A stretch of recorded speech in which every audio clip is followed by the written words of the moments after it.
নেমচুৰ সহকাৰী সম্পাদক আবু বক্কৰ ছিদ্দিকৰ মন্তব্য সন্দেহজনকভাৱে বাংলাদেশত পঠাই দিয়া শোণিতপুৰ জিলাৰ ঠেলামৰাৰ কাটনি গাঁৱৰ ছয়বালিৰ বাসগৃহত উপস্থিত নেমচুৰ সম্পাদক আবু বক্কৰ ছিদ্দিকসহ উপস্থিত নেমচুৰ আমচুৰ বিষয়ববীয়াসকল চৰকাৰী আৰক্ষীৰ জৰিয়তে কোনো জাননী নিদিয়াকৈ নিশা হেণ্ডকাপ লগাই ঘৰৰ পৰা উঠাই অনাসকলক পুনৰ ঘৰত থৈ যোৱাৰ আহ্বান নেমচু আমচুৰ যদি পিতৃ মাতৃ ভাৰতীয় তেনেহ'লে সন্তান কেনেকৈ বিদেশী হ'ল 1991 চনৰ নথিপত্ৰ থকাৰ পিছতো কেনেকৈ বিদেশী হ'ল ছয়বালি ইয়াৰ জবাব দিব লাগিব অসম চৰকাৰে ঈদৰ পিছত মুছলমানৰ সুৰক্ষা বিচাৰি গণতান্ত্ৰিক আন্দোলন কৰা হ'ব বুলি মন্তব্য কৰে নেমচুৰ সম্পাদক আবু বক্কৰ ছিদ্দিকে অসমত জীৱ-জন্তুৰ মূল্য আছে কিন্তু অসমৰ মুছলমানৰ মূল্য নাই এনেকুৱা যেন অনুভৱ হৈছে যিসকল নেতাই মুছলমানক বেয়া পায় সেইসকল নেতাই মুছলমানৰ ইতিহাস অধ্যয়ন কৰক বুলি মন্তব্য কৰে নেমচুৰ নেতাগৰাকীয়ে ব্যুৰো ৰিপৰ্ট বটদ্ৰা লাইভ আমাৰ ভোট আছে আমাৰ ভোটাৰ নাম আছে আমাৰ এনআৰসি আছে আমাৰ প্ৰমাণ পাতি সকলেৰই আছে কেউনি আমাৰ ল'ৰা ৰাতি 12টা বজাত নে উঠাই আনিব লাগে নি পেলাই আৰু নে কোন দেশত নে এনেকা ঘূৰাই আছে কেউনি এনেকা ঘূৰাব লাগে ছয়বালি মোৰ দেউতা হয় মোৰ দেউতাক উঠাই লৈ গৈছে মোৰ ককাৰ গোটেই প্ৰমাণ আছে মোৰ আইতাৰো আছে এনআৰসিত নাম আছে 71 চনৰ ডাটা আছে কিয় মোৰ দেউতাক উঠাই লৈ যাব লাগে মোৰ দেউতাক এতিয়া ঘূৰাই দিব লাগে মোৰ দেউতাক ক'ত লৈ গৈছে এতিয়া আমি নাজানো মোৰ দেউতাক এতিয়া ঘূৰাই দিব লাগে এইটো চৰকাৰৰ কাছত মোৰ আবেদন বৰ্তমান আমি কেইবাটাও দল সংগঠনৰ নেতৃবৰ্গ শোণিতপুৰ জিলাৰ ঠেলামাৰাৰ কাটনি গাঁৱত উপস্থিত আছোঁ আৰু যিগৰাকী ব্যক্তি ছয়বালি নাম তেখেতক উঠাই লৈ যোৱা হৈছে 12 বজাত আৰক্ষীয়ে নিজৰ বাসগৃহৰ পৰা আচলতে আটক কৰি উঠাই লৈ গৈছে গতিকে অসমৰ ৰাইজে চাই আছে যে বৰ্তমান সময়ত এইখন বিজেপি চৰকাৰে মুছলমানক আচলতে কেনেধৰণে অত্যাচাৰ কৰি আছে অমানৱীয়ভাৱে নিষ্ঠুৰভাৱে অসমৰ মুছলমানক আচলতে অত্যাচাৰ কৰা হৈছে আমি বিভিন্ন দল সংগঠন সংখ্যালঘু দল সংগঠন আমি আগৰ পৰাই প্ৰতিবাদ কৰি আহিছো আমাৰ প্ৰতিবাদ অব্যাহত থাকিব আমাৰ শৰীৰত এক বিন্দু তেজ থকালৈকে আমি এই প্ৰতিবাদ আমি কৰি যাম আমাৰ মুছলমান মানুহক যিসকল ব্যক্তিৰ এনআৰসিৰ 71 চনৰ লিগেসি ডাটা আছে আধাৰ কাৰ্ড আছে ভোটাৰ কাৰ্ড আছে তথাপিও কিয় বাংলাদেশী হজাই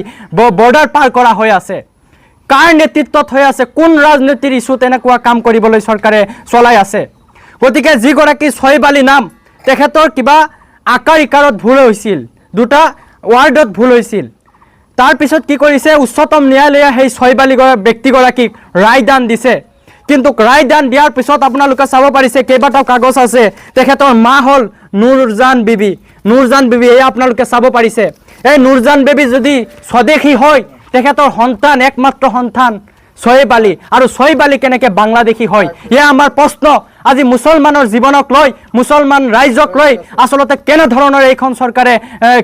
ধেমালি কৰি আছে মুছলমানৰ অসমত এনেকুৱা পৰিস্থিতি হৈছে যে জীৱ-জন্তু অসমৰ মূল্যৱান কিন্তু অসমৰ মুছলমানৰ ইমানখিনিও মূল্য নাই এনেকুৱা কিয় কৰি আছে এইখন চৰকাৰে আৰু বিভিন্ন ধৰণৰ কাগজ পত্ৰ চাইছোঁ আপোনালোকক দিম এই আপোনালোকে চাব পাৰিছে যে আমিও সমৰ্থন কৰোঁ ইয়াত আমি উত্তৰ পূৰ্বাঞ্চল সংখ্যালঘু ছাত্ৰ সন্থাৰ নেতৃবৰ্গ আছোঁ আমচুৰ নেতৃবৰ্গ আছোঁ আমি যোৱাকালি সকলো নাগৰিক সভা আমি সকলোৱে মিলি আচলতে আমি বৈঠক বহিছিলোঁ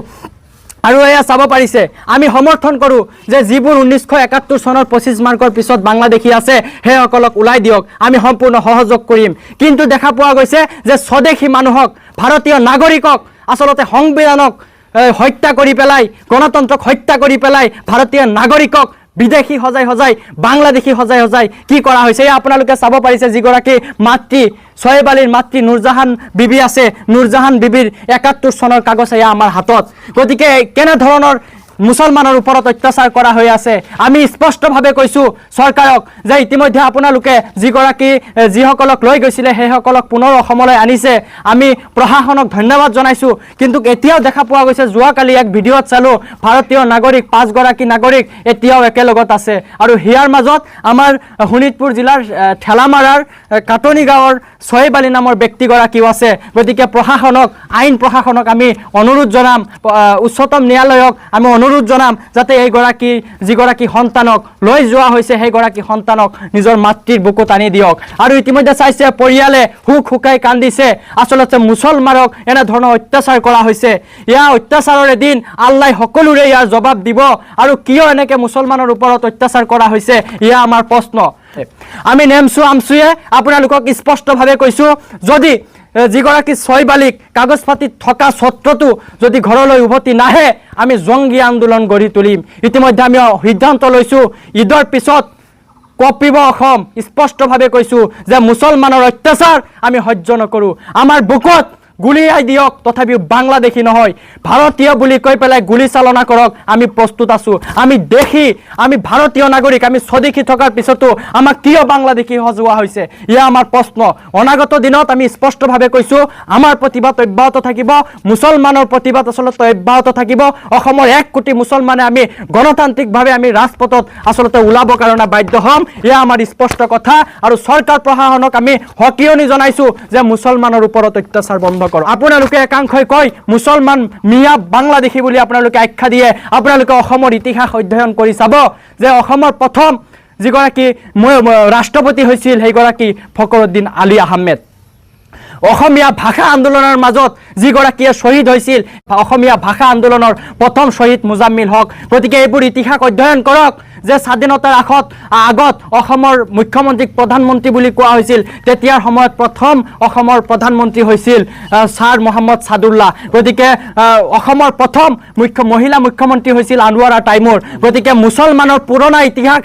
অধ্যয়ন কৰি চাওক যে মুছলমানৰ অসমত অৱদান কি। আমাক বাংলাদেশী বুলি নহয়, যদি অসমৰ মুছলমানক অত্যাচাৰ কৰিব আছে আপোনালোকে দেশী হিচাপে অত্যাচাৰ কৰক। বুকুও পাতি দিছোঁ, পুনৰবাৰ কৈছোঁ, গুলিয়াই দিয়ক। আমি শ্বহীদ হ'বৰ কাৰণে প্ৰস্তুত আছোঁ, কিন্তু দেশৰ হিচাপে, দেশৰ নাগৰিক হিচাপে শ্বহীদ কৰক আমি প্ৰস্তুত আছোঁ, বেলেগ দেশৰ নহয়, কা পুৰুষৰ দৰে নহয়। গতিকে পুনৰবাৰ চৰকাৰক, উচ্চতম ন্যায়ালয়ক আহ্বান জনাম যে যিগৰাকী চায়েব আলী সেইগৰাকীক নিজৰ ঠাইত আনক আৰু যিবোৰ কাগজ পাতি সেইবোৰ আইনে তদন্ত কৰক যে তেখেতসকলৰ ভোটাৰ কি হৈ আছে।